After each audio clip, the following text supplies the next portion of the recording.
Welcome to Great Clacton's Ask a Pastor. I'm T. This month we are answering your questions about the Bible.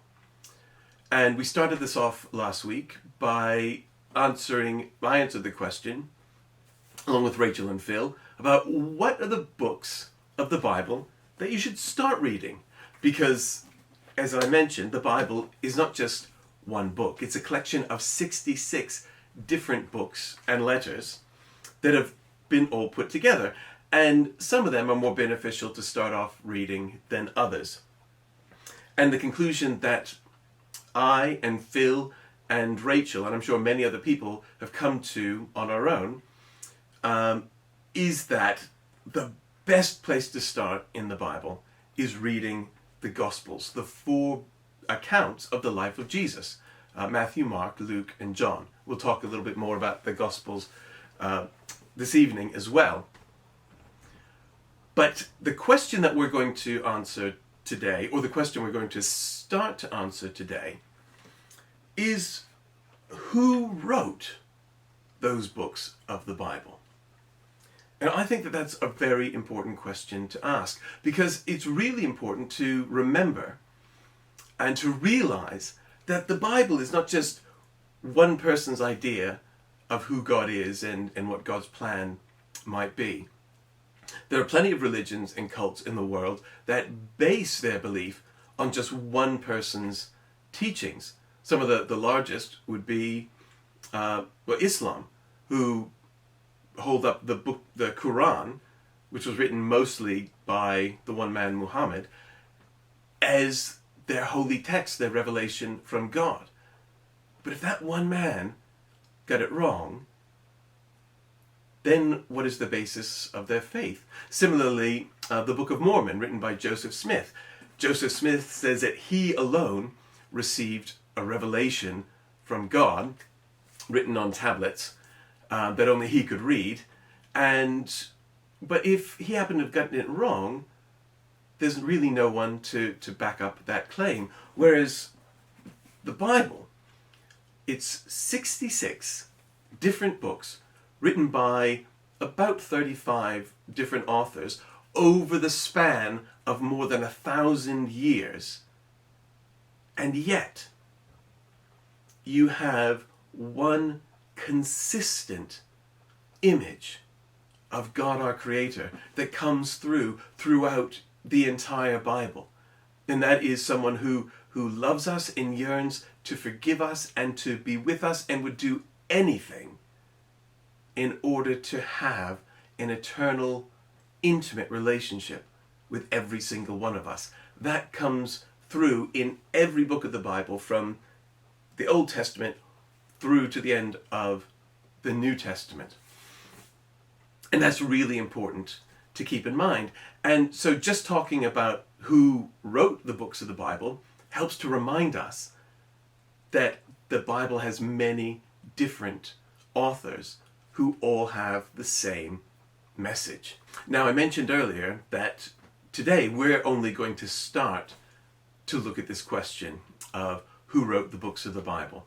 It'll be a two-part series, and in fact today we're not really going to get too much into the specifics of which people wrote which books of the Bible. And so if that's what you're really, really interested in, you might just stop here for today and come back next week where we'll look at that.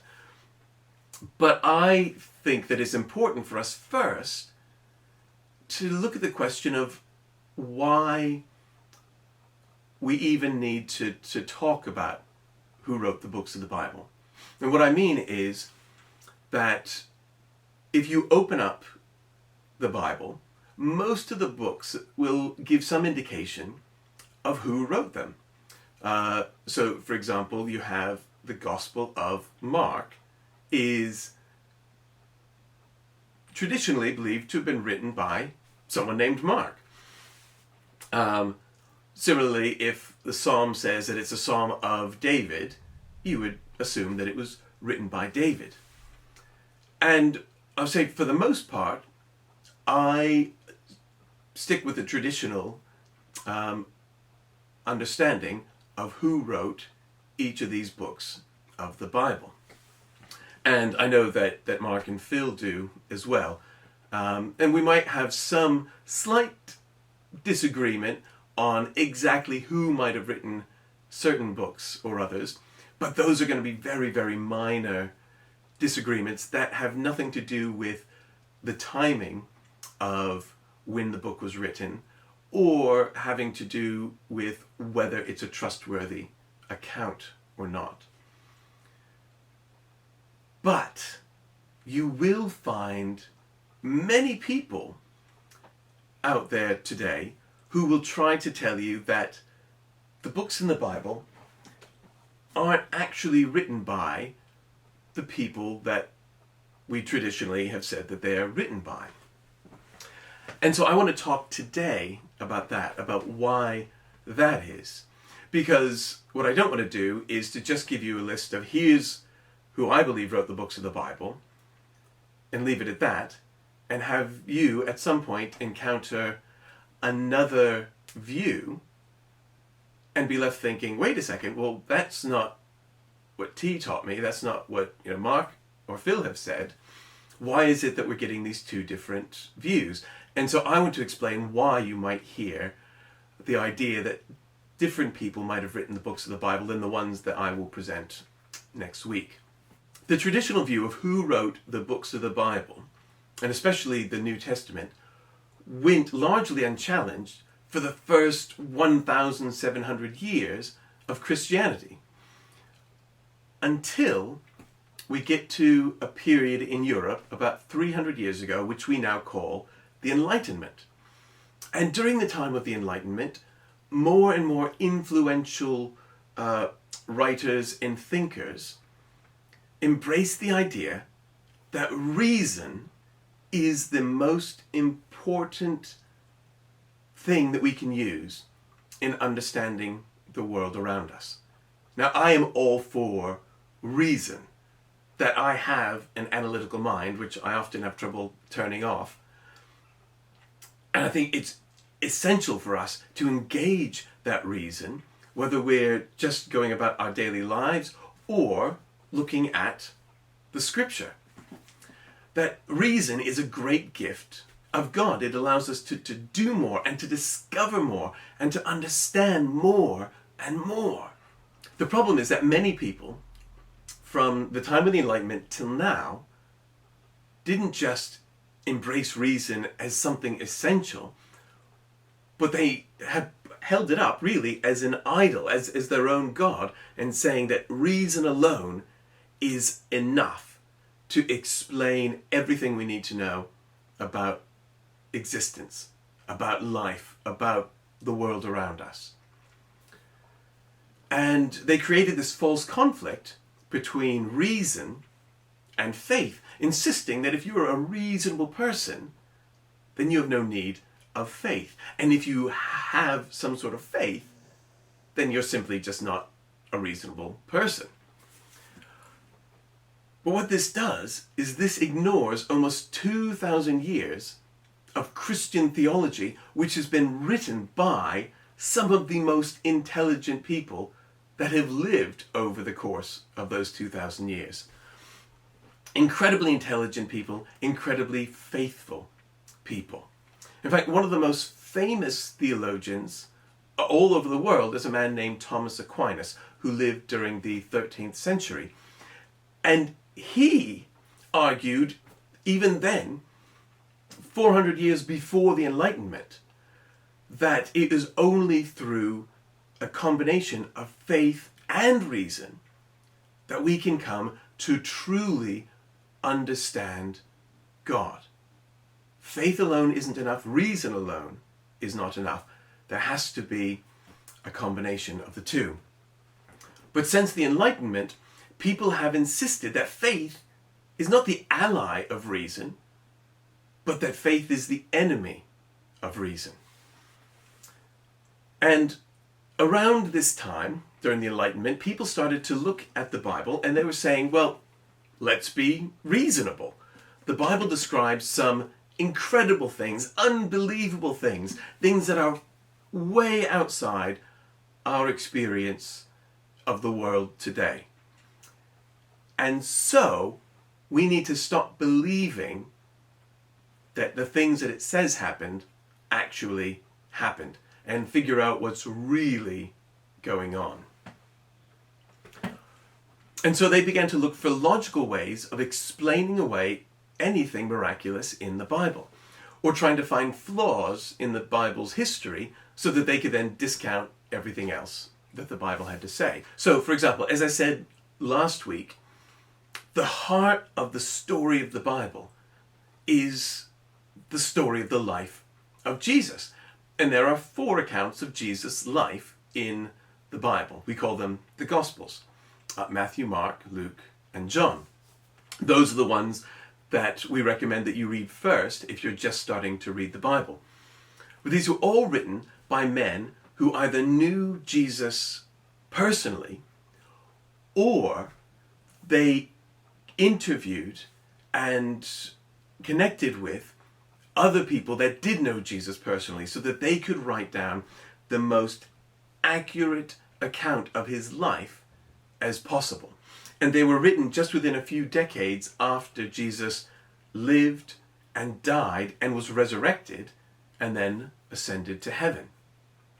And because of that, because of the eyewitness or the second-hand accounts written so closely after the events, we can be confident that they are, at the very least, a very, very good representation of what Jesus' life was actually like. Especially because you have different people corroborating the stories of each other.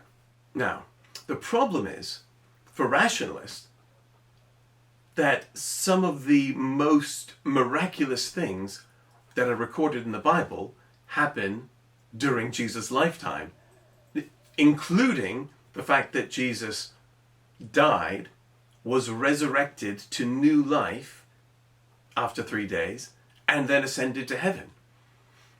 Not even getting into all the miracles that he performed during his lifetime.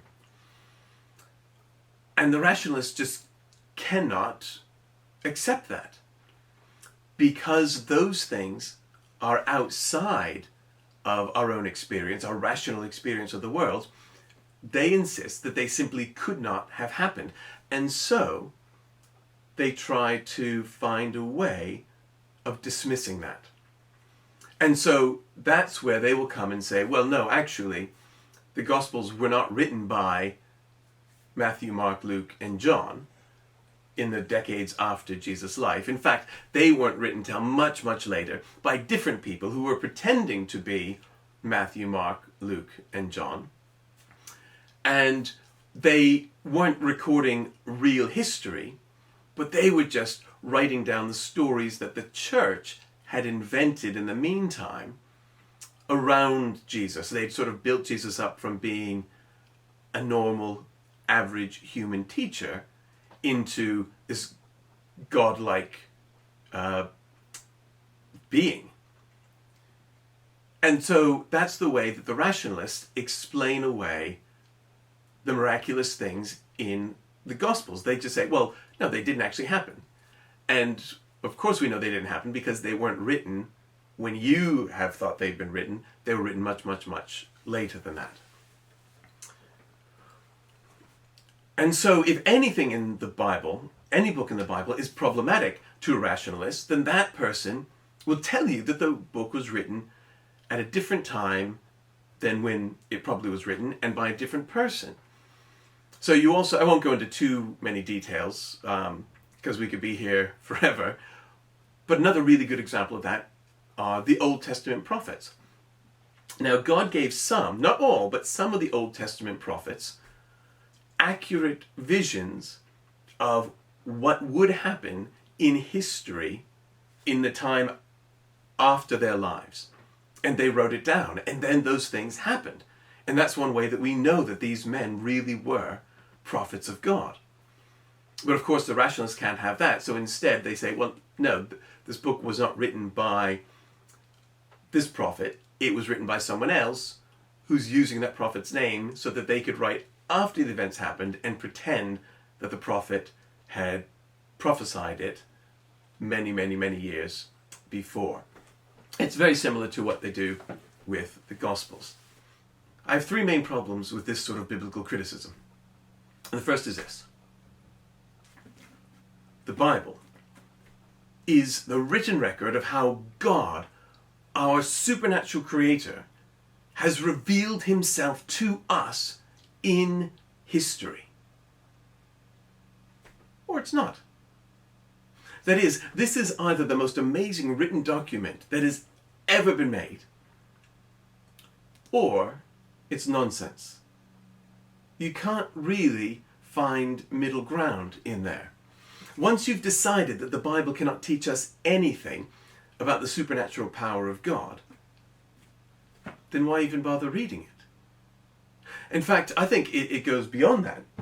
It's not just that it's worthless, but it's a fraud. Most of the biblical criticism, when they start to question the authorship, they actually go from questioning to accusing, saying that, well, these books not only were not written by the people that we traditionally think they're written by, but they're written by people who are pretending that they were written by someone else. They're written by people that are trying to deceive us. They're writing after the events have happened and then pretending that they were a prophecy. They're telling stories we've invented about Jesus and pretending that people actually saw them. And so, if they're right, then this is a fraud. Now, I don't at all want to dismiss the importance of reason. I mentioned before that Thomas Aquinas told us 700 years ago that we need to be engaging our reason. That reason and faith together are essential to understanding God. Now, I think most of you, without needing my help, can think of examples where people have embraced faith without turning on reason, and it's had disastrous results. Although I would argue in most cases that the faith that they're showing isn't actually real faith in God, because real faith explores who God really is and then explores how it is that he wants us to share his love with those around us. And a lot of people claiming faith are definitely not proclaiming God's love. But that's a whole other talk. So reason is important. Reason is fundamentally important if we're to understand God, but it has to be tempered by faith. And it's not just faith in God. There's that. But it's also not just faith that God has done or can do miraculous things in the world around us. But faith is also faith in the people who wrote the books of the Bible. Faith that they told the truth. Faith that they accurately recorded the things that they experienced. Also faith that all the Christians that have come before us in the 2,000 years leading up to us today, from the time of Jesus, that they have accurately passed on the truth that they learned. And that leads us to the second reason why I don't appreciate this sort of biblical criticism, which is that for the first 1,700 years of the Christian faith, almost all Christians have agreed mostly on who wrote the books of the Bible. And their belief was based on what they had learned from the Christians who came before them. As I said, they had faith that the Christians that came before them had passed on what they had learned faithfully. Because those had learned from the Christians before them, and they had learned from the ones before them, and they had learned from the ones before them, going back all the way to the time when the books of the Bible, particularly the books of the New Testament, were first gathered together as a group. And that was very shortly after most of these documents had been written. And so the first people just knew from first or second hand, maybe third hand experience, who had written them. Because they either knew the people that had written them, or they'd known people who had written them, And they've just passed this on, which is why we still, most of us in the church 2,000 years later, we still believe the same thing that they believed 2,000 years ago, because that's what's been passed along to us, and we trust that those first Christians knew what they were talking about. And that's my problem with the biblical criticism that's come from the Enlightenment, is it assumes that the very first Christians believed what they believed because they didn't know any better. Someone told them that a man rose from the dead, so they just believed it. And they believed that God had performed miracles in history just because they didn't know any better. They didn't know that that sort of thing doesn't happen. But that's absolutely the opposite. As I said, some of the greatest thinkers throughout history have been theologians who have shown through reason why it is that faith is so reasonable. And when they read these stories of Jesus' life, they saw that they were incredible, unbelievable. They saw that the only way these stories could be true is if Jesus actually was who he claimed to be. That is, if Jesus actually was God the Son. And they did believe. Through faith and reason. And yet, from the time of the Enlightenment, and continuing through today, there have been people, even though they live 2,000 years after the time these events happened, even though they live in a culture that is vastly different to the culture that Jesus lived in Palestine 2,000 years ago, they think that they have a better understanding of who did what and when than the people who lived in or near Palestine at that time or shortly after that. Do you get that? That someone thinking that he or she, mostly he, is so intelligent, so reasonable, that he can look at a bunch of documents and have a better idea of what life was like, about what really happened 2,000 years ago, than someone who lived, say, 100 or 200 years after those events. Someone looks at a culture that he doesn't really understand or have any experience of, and yet arrive at the conclusion that he knows better how things would have happened, who could have or would have written what, than the people that were living in that culture just shortly after the events happened. And this arrogance, effectively, is just saying that people in the past, they believed that God performed miracles, they believed the Gospels were written by people who knew Jesus, they believed that a man rose from the dead, but I'm more enlightened than any of them. Despite differences in time and culture, I'm more enlightened, and so I can tell you what really happened. Don't trust any of those people from the past, any of those people who lived closer to the time. Trust me, because I'm using my reason. And that now comes to the third point, which I think is probably the most important of why I reject this sort of biblical criticism. And that's because it's not nearly as reasonable or intelligent as those who use it think it is. Because refusing to consider the possibility of miracles is not reasonable. I'll say that again.